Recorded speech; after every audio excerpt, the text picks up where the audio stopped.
exciting do you think it would be for you to walk up to a potential customer, maybe a critical account that you really need to land, and just say something like, if you work with us, you're going to make a ton of money?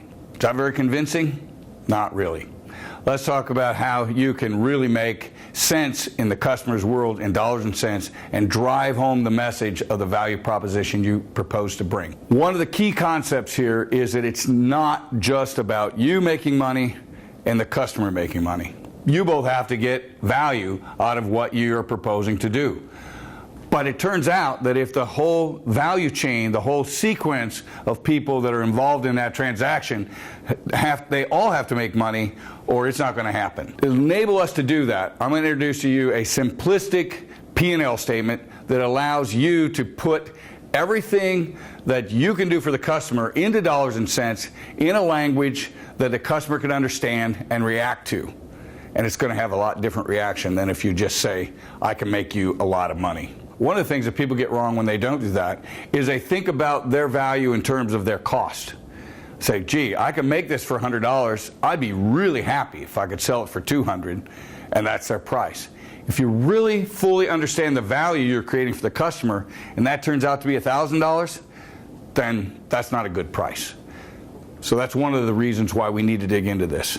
The second reason is that when you look at all those layers, the exchange that you've envisioned between you and your customer isn't where most of the money is landing.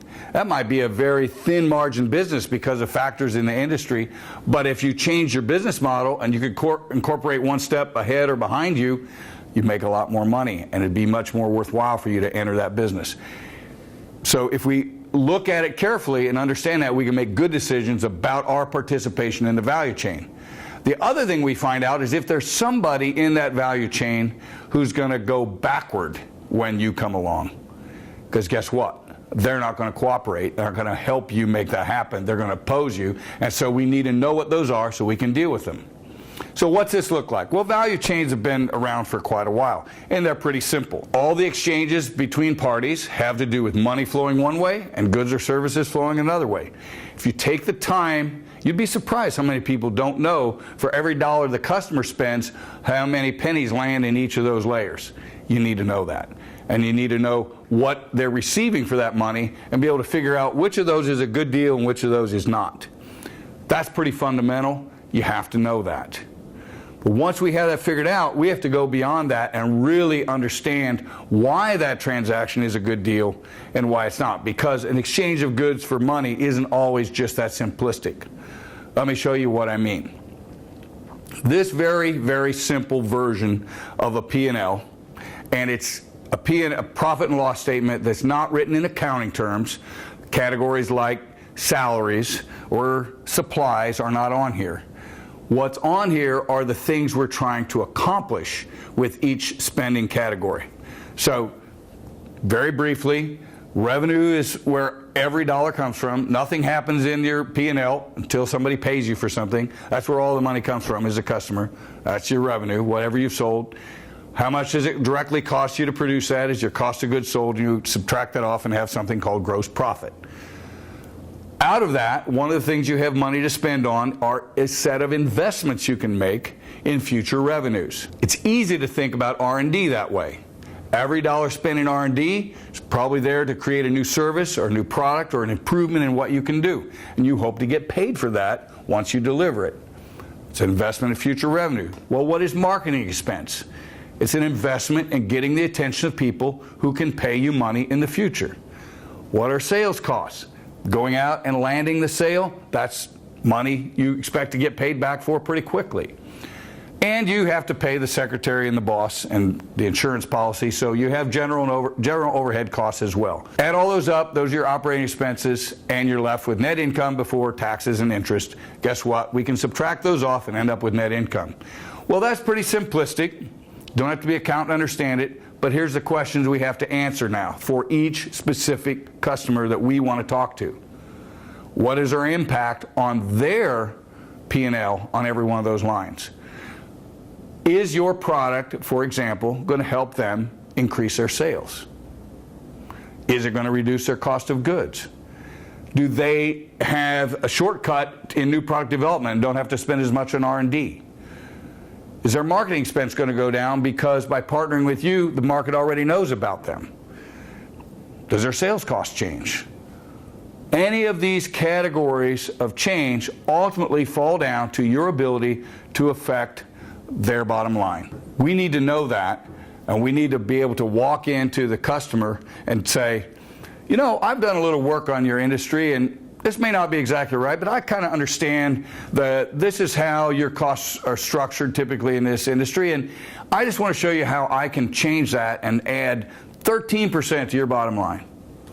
Well, that paper is going to get pulled across the table pretty quickly and looked at carefully and examined, because they know that you know something about their world. We'll come back later to whether or not you got it right, but here's what we have to do next. We have to take that simple P&L and apply it to every transaction in the value chain.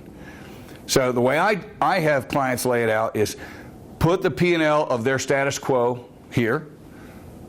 What is different about the P&L right beside it after you show up? This is a lot of math, even though the P&L is pretty simple, and it takes a lot of understanding of each player in this value chain. It's worth getting that understanding. That's how you know that you are really creating a dollars and cents impact that your, nice sounding, big, sweeping statements claim you will. The way we're going to estimate that and start out is the way we figure out everything about customers. You do all the homework you can, and then you go find out. Did you get it right? So some of the resources you may not be aware of that we always use, trade journals and trade associations are the #1 source of what's going on in the industry, what are the problems they're dealing with. Even if you just read the articles they're writing about the things that they care about, you're going to get ideas for how you can serve that industry. Secondly, they compile data across the industry. If you call up a specific customer and say, I'd kind of like you to just give me your financial data so I can see how it affect you, most people are a little reluctant. If they're publicly traded, there's some data in an aggregate form already available, but they often have no need to tell you the details about that business unit or that product line you're going to impact. But trade journals already aggregate all that data, trade associations do, and they can tell you about it. They are great people to get to know. Of course, you can get the publicly traded companies' P&Ls, and you should do that.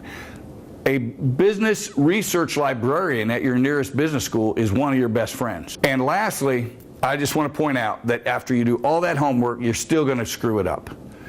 You're going to walk in there, you're going to show it to them, and they're going to say, "What? Who told you that? Give me that. Don't you understand?" And they'll just lecture you for 10 minutes and tell you exactly what their cost structure is, and you'll walk out and try to not giggle too much on your way out the door because you just got all the insight you needed to sell them what you have. So that's a good experiment to do. When you get it done and you've had that experience with multiple customers and you start to pull the whole picture together, you got some questions to ask yourself. First of all, do I still want this customer, or do I want to be in this layer of the value chain? But certainly, you're going to want to reprioritize your approach to that set of customers. The things you learn by talking to them are going to help you decide what order you want to go after them. You might even have to re-examine your whole assumed business model. What role do you want to play? All of these questions need to be asked. The reason 75% of my clients go out the door with an executable plan that they can succeed with is because they don't spend all their time trying to justify what they already thought before they walked in the door. They spend their time asking questions like this that let them examine, what should I really do? What is my real opportunity, and how do I know I can win? That's what's important. Next time, we will show you how to pull all that now massive sets of data together to create a crisp, clear picture that summarizes your whole story about the customer's needs and how you're going to address them.